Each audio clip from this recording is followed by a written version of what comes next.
The story begins in the village of Toyon, part of the Mikawa province at that time. The Mikawa province was under the rule of the Imagawa. The nearest village is Tobishima. The neighboring province, Owari, under Oda rule, had poor relations with the Imagawa, and in June of 1560, they went to war. A famous battle took place, the Battle of Okahazama. In this battle, the Oda managed to defeat the Imagawa force of 25,000 men, despite only having 2,500. It is one of the most brilliant military successes in history. Oda Nobunaga, the daimyo at the time of the battle, was a very young man, and went on to unify all of mainland Japan, dying before he managed to unify the surrounding islands as well. Japan at this time was composed of many small factions, and nearly all of them had the goal of unifying Japan. For the Imagawa, it seemed possible, since they had such a massive force. But the brilliance of Oda Nobunaga's strategies lead to their defeat. In this period, the samurai were held to be warrior nobility, and were the landholders of the land that the peasants worked. If a peasant offended a samurai, it was the samurai's legal right to kill him on the spot. Bakken are a type of wooden katana that people would use to train their swordsmanship. Menyoroi are a type of samurai mask worn with the helmet. They're usually pretty frightening. Hakama are a type of traditional Japanese trousers. Tabi are a sock that has a parting, allowing the big toe to move freely. It's used with sandals and the like. A do is the main bri-a.s. plate part of armor. It had pads that connect to it that protect the front and back of the upper thighs. A kabuto is a typical samurai helmet. Takamagara is basically heaven in the Shinto religion. Technological genius, Kasai Gengyo. That seemed to be the only title people could use to describe him. In his field of robotics, he was amongst the best. But that was all he had in his life, his work. The man never once desired the fame, or the money that came with his success. A simple life. Enough money to feed his family and live comfortably, providing that he had a family in the first place. His only friend was his own creation. The world's first AI more intelligent than any human, SAPPHIRE. SAPPHIRE then produced an AI more intelligent than itself, and the process repeated. Till in the end, the peak of artificial intelligence was reached, the SAPPHIRE 1000. Gengyo did not release this technology to the world. No. He kept this technology to himself, and at the age of 40 years old, he had one final question for it. Would it be possible for me to travel through time? To a simpler place, without computers. Somewhere where I can start a family in peace. The response from the system was instantaneous.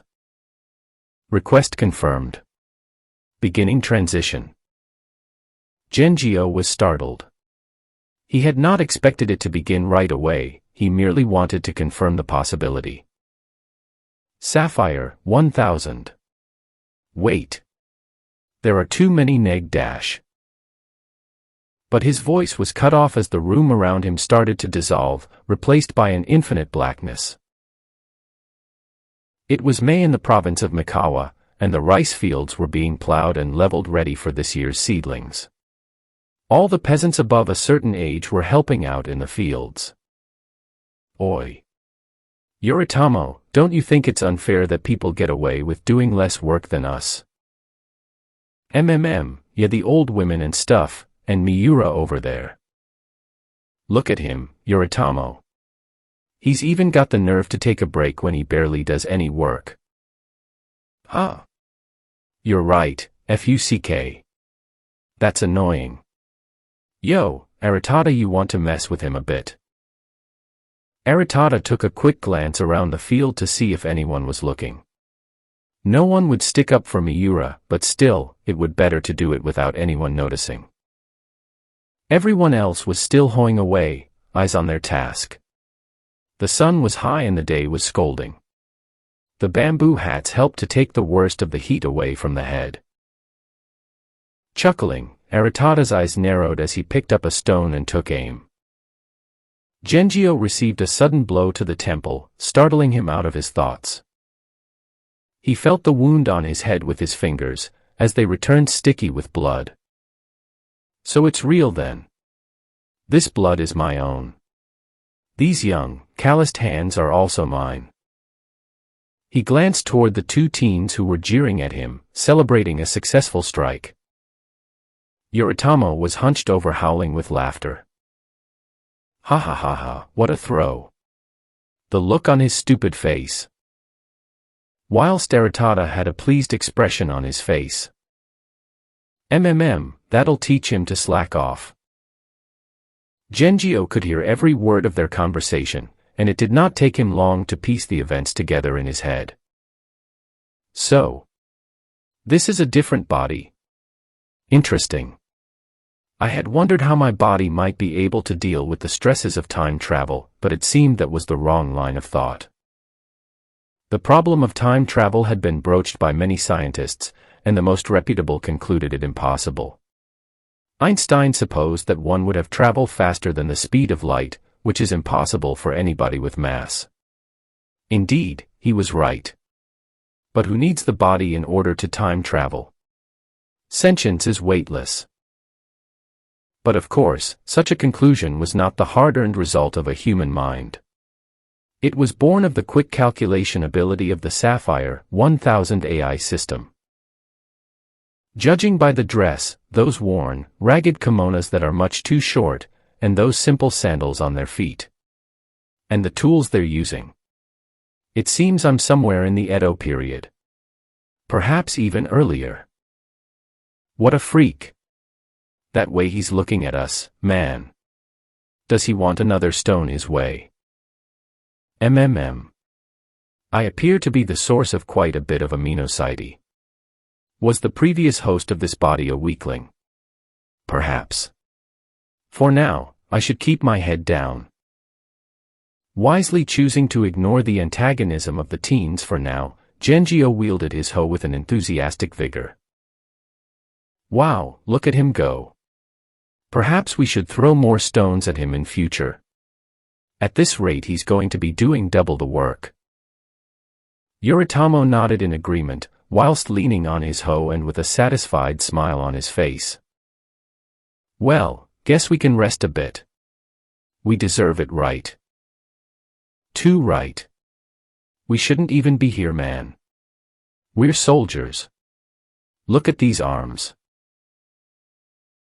Yeah. You're right. Totally right. We should be in old Yoshimoto's army getting ready to conquer Owari. Gengyo heard every word they uttered, and froze slightly at the mention of old Yoshimoto and Owari. Haha, listen to you calling our Lord Imagawa old Yoshimoto. You're a bold man, Aratada. We'll definitely get our chance as soldiers, and then the whole of Japan will be calling our names. Yoritama of the 1,000 Cuts. People will travel from all over Japan just to bear witness to my swordsmanship. Shit. You're kidding. Imagawa Yoshimoto. My peaceful family life is ruined before it even began. What's up with this starting point? Didn't I tell SAPPHIRE I wanted to live a peaceful, simple life? How is Mikawa under Yoshimoto a simple life? Stupid, you don't even know how to swing a sword yet. Anyway, we're definitely going to be Yari. Yoritama flinched a little at that, and scratched his head. He knew the truth of Aratada's words. The peasants would merely be Yari Ishigaru, simple spear units, or if they had some skill with the bow, they might be Yumi Ishigaru. Maybe I'll get some good loot in Owari and be rich enough to marry into a samurai family. Then I won't have to do this stupid plowing anymore. Dream on. You know what the samurai families are like. There's no way they'll marry their oh-so-pure daughters off to peasant SCU.M like us. You've seen the way the landowner looks down on us. He treats his F.U.C.K.I.N.G oxen better than us. At that Yoritama grinned lecherously. Yeah, those women aren't as pure as you reckon, bro. I've seen a few of them drunk, they're even dirtier than the village girls. Some even gave me some action, they may as well have married me. What bullshit. You can't even get the village girls to look your way with a mug like that. No chance those pompous little samurai daughters would even spare you a word, never mind their bodies. Whatever, bro. Your loss. The lamentations of the two peasant teens were heard by Gengyo, and he shared some of the sentiments as he continued to hoe at the ground. The life of a peasant in this time period is tough, with the food taxes and compulsory military service when the landholder calls.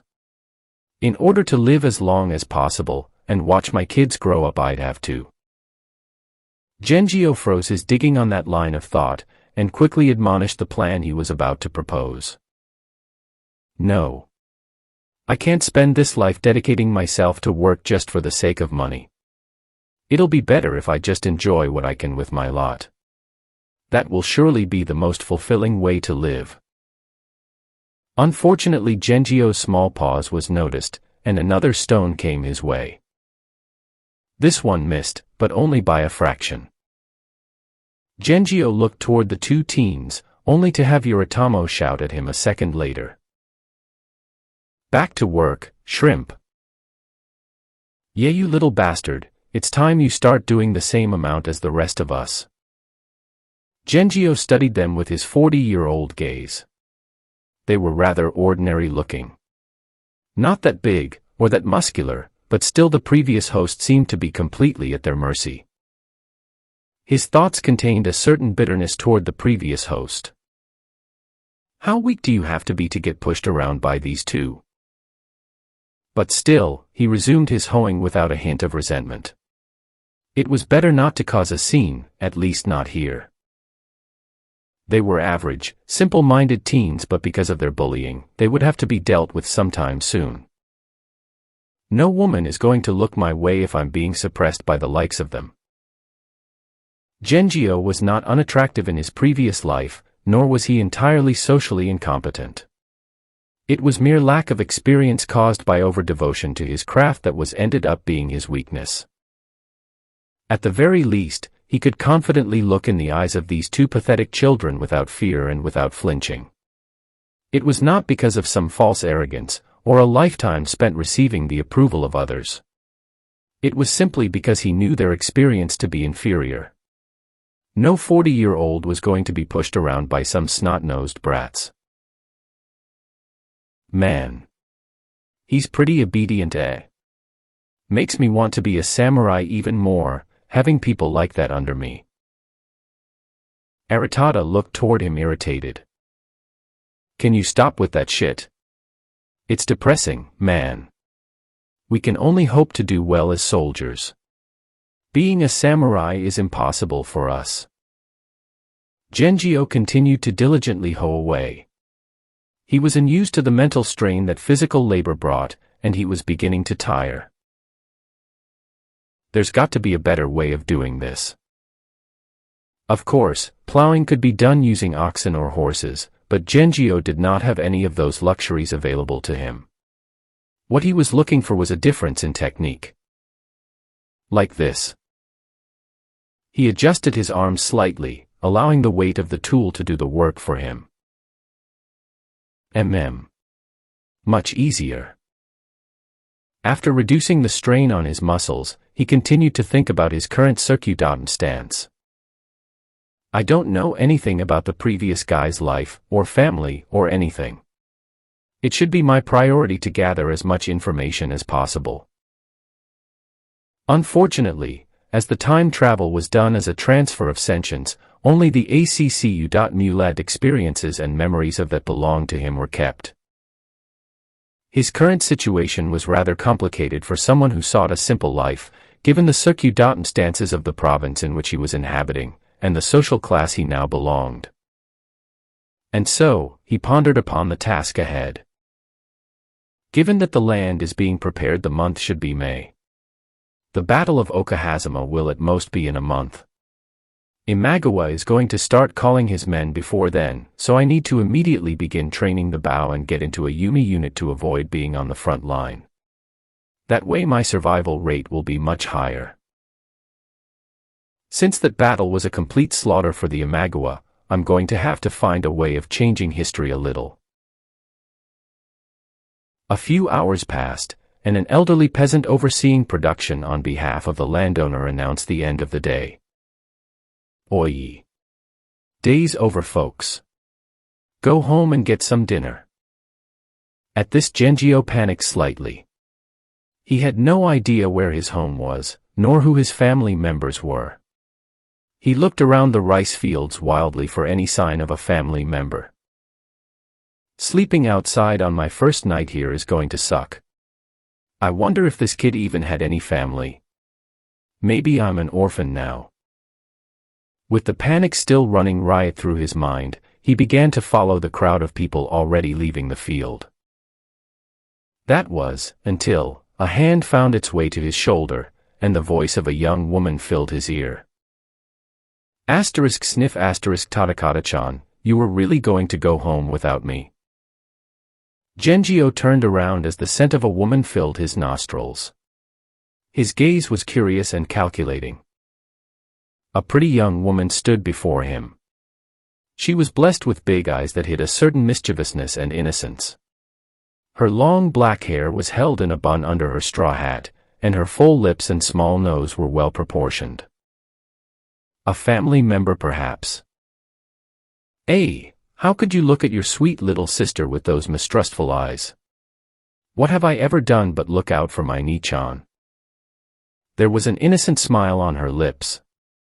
The type of smile that Gengyo had learned to mistrust long ago. She'd definitely done something, perhaps a prank of some sort. Moments later he began to feel an itchy sensation on his lower back, as though something was crawling down there. The sensation traveled upwards until it reached near his right shoulder. He resisted the almost unbearable urge to scratch, after coming to a conclusion as to the source of such discomfort. A bug, eh? This sensation. A house centipede. He reached back into his kimono, grabbing the critter with his finger and a thumb before holding it towards her with a hint of triumph. He asserted his victory. Wah! Aren't you scared of bugs? She seemed a little impressed, but there was a stronger sense of dissatisfaction there. It seemed she had very much wanted to see her brother roll around in discomfort. Much to her dismay, Gengyo did not fear that which he had knowledge of. And insects were a hobby of his as a child. When Gengyo was 12 years old, he wrote a paper on jumping spiders and submitted it to the curator of a museum. The curator had sent a letter back, stating how impressed he was by the paper, and expressing his desire to meet with Gengyo. His parents had intervened upon receiving that letter, explaining that Gengyo was but 12 years old. As you can imagine, with all this knowledge, his expression was extremely nonchalant. The house centipede wiggled madly in his grip, its legs flailing creepily. Why would I be? Even if they're poisonous, it's easy to isolate the poison and get rid of it. It is they who should fear humans. His new sister leaned in close, and carefully checking his face for any abnormalities, before putting a hand to his forehead. I'm not sick. But Ni-chan, you're so strange today. You're even talking differently. Her hand cupped the side of his head half-jokingly as she felt around for any bumps. Wah, what's this? She'd found the bloody gash caused by the stone from earlier. Those two again. They're hurting you more and more lately. You need to stand up for yourself, Tadakata. Gengyo could not help but smile at her concern. Despite her playfulness, she seemed like a rather caring little sister. It must have been tough for her having an older brother like Tadakata. Don't worry, they'll get their due. He chose that moment to change the conversation and marched ahead. Come on. Let's head home. Ni-chan, you're going the wrong way. Gengyo flinched and turned back, slightly embarrassed. Ah, I think my memory is a little messed up from that stone earlier. Please lead the way. At this, his sister's worry only heightened. Gengyo felt a little bad, but it was the only fitting excuse for his lack of Tadakata's memories, so using it was unavoidable. His sister, whom he did not yet know the name of, walked over to him, gazing into his eyes worriedly as she ruffled his hair. It was as though she was the older sibling. A stone. Those horrible dogs. Grr. Really, Tadakata, I'm not joking, they need to stop. It's too dangerous. One day they're really going to hurt you. At this, Gengyo simply nodded, and followed by her side as they walked down the muddy path, into a forest and towards their small home. The scene as they opened the door was not pleasant. A middle-aged man, seemingly drunk, was squaring up to a taller man who was a good deal younger. It appeared to be his son. The F.U.C.K. You think you're a big man now that you've grown a little? Eh? Too good to pour your old man a drink. A middle-aged woman floated around the corner of the room, desperately looking as though she wanted to intervene, but couldn't find the right opportunity. Dear, I think. No, mother. He is right. I was being disrespectful. Please forgive my impudence, father. The older man squinted up at him in his drunken stupor, trying to detect the sarcasm in his words. Hey, whatever. I'll pour my own drink this time. He swaggered back to the low table, sitting down with his legs crossed before reaching over to grab himself another glass of sake.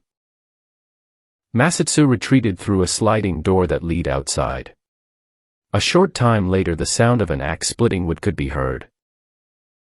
That was rather nicely done, young man. Gengyo praised in his head. It was rare to see a youth capable of controlling his emotions so well. The middle-aged man brought the drink to his mouth before smacking his lips together in satisfaction. Delicious. It was only then that he noticed Gengyo and the young girl standing to his side. Rin, and the one who's even more useless than Masatsu. Why didn't you let us know that you were home? There was an edge to his voice, as though he was daring them to provoke him further, seemingly encouraged by his victory over Masatsu. Rin responded on both their behalves, as she dragged Gengyo into the room towards their mother by his hand. We're home. Hey. Good. Welcome home, Rin-chan. Their young mother welcomed them sweetly, evidently happy to see them. You too, Tadakata-chan. Was work difficult, sweetie? Your mother is very proud that you're able to keep up with everyone else. Gengyo had to accept the praise with a false smile, not exactly thrilled to be treated as a toddler. Ha! Proud? The boy's a dunce, Fuku. The man's voice was venomous as he voiced his complaints. He clearly detested Tadakata. Fuku was a timid woman, and would normally seek to avoid conflict. But even she could not stand slander of her own children, and so chose to defend her youngest son. Morohira. Please don't say such things. He's a good boy. Aren't you, dear? Gengyo did not reply. It wasn't a question that warranted a response. Ha! Good boy. He's a dullard. Boy's weaker than anyone else his age, and he walks around like frightened mouse. The other men make fun of me, you know. I'm getting shit off them because of my own bloody son. Aren't sons meant to make their fathers proud? Or even just be normal? But no, instead that little shit's got to be the worst piece of trash in the province. Do you think that's fair, Morohira stood up, walking towards Fuku, who flinched and shrunk back. Only when she noticed that Gengyo was in front of her did her protective instincts overcome her, and she stood in front of him. "Answer me, woman. Please, Morohira." He tries. She was all but weeping at this point, as the red face of her drunkard husband pressed closer to hers. Even the mischievous Rin was nervous, feeling the tension in the room rising, her eyes darting here and there looking for an opportunity to escape. Tries. Tries. What's that word supposed to mean? How do I use that in a sentence? Haha fellas, my boy is trash, but he tries. You think they're going to suddenly stop their joking and go, "Ah, well. At least he tries." Fuku frantically attempted to calm him, not realizing that he would pounce on every single word she says. "I know, but... Oh God. Woman, do you not see how drunk he is? It's foolish to reason with a drunk. If anything, you're making matters worse. But... You have the nerve to contradict your husband. Foul woman." He rose his arm back, bringing it down to strike her. "No. Dad, stop it." Rin screamed, not wanting to see her mother hurt. Fuku closed her eyes and turned her head to receive the strike, tears already filling her eyes. But the strike never landed. "Father. This son apologizes profusely for his inadequacies. He will work to keep from disappointing you in future." Gengyo pulled his mother aside at the last second, causing the strike to hit only air, and then he stood with tall in front of his father, nailing him with the confidence of his 40-year-old stare. Morohira could only stare in response, his mouth wide open. Never in his wildest dreams did he think it would be Tadakata who stood up to him. "Mother, please continue preparing the food. I'm hungry." "Rin, you needed the toilet, right? Better get going." Gengyo organized escape routes for the two of them before the beet red man in front of him could regain his bearing. Even Rina and Fuku could not help but look toward Gengyo in surprise. The ordinarily timid boy had actually stood up for his mother. "Nisan actually saved me instead this time." Rin thought to herself as she shot Gengyo a happy smile and disappeared out of the sliding door. "Ah, dear, would you like some more sake with your food?" Fuku asked as though nothing had happened, edging toward the kitchen area where her ingredients were waiting. Morohira was still staring at Gengyo and he only half heard his wife's words. "Yes, if you would. Now it's my turn to leave. There will only be more trouble should I stay." "Father. I'm going to help brother with the wood. See you at dinner." "What? Oh. All right, yes." Gengyo swiftly crossed the room and pulled the sliding door open and crossed the threshold before his father could change his mind. Masatsu greeted him with a light nod as he stepped outside, before continuing to wield his axe and split the wood. Deciding that it was not yet appropriate to speak, Gengyo leaned against a tree idly as he watched his brother work. "He looks pretty strong. And handsome too. I wonder why the old man was still disappointed in him." Masatsu shot him another glance, as he continued his work before speaking. "I heard. Seems like father was fighting with you guys too. Sorry you had to deal with that." Gengyo tilted his head, questioning the need for an apology, but asked something else instead. "This happens pretty often, huh?" A question disguised as a statement, in order to hide his lack of information. "Sure does. Mother has it the worst, but father has it pretty tough too." Gengyo raised an eyebrow at that. "Father? Is he not the cause of all this?"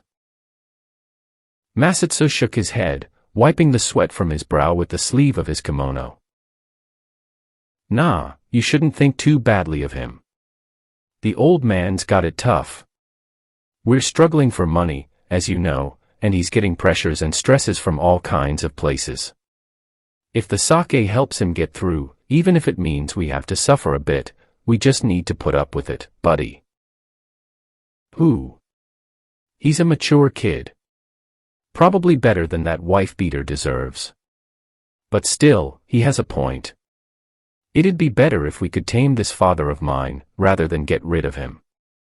A normal family should have a grandfather after all.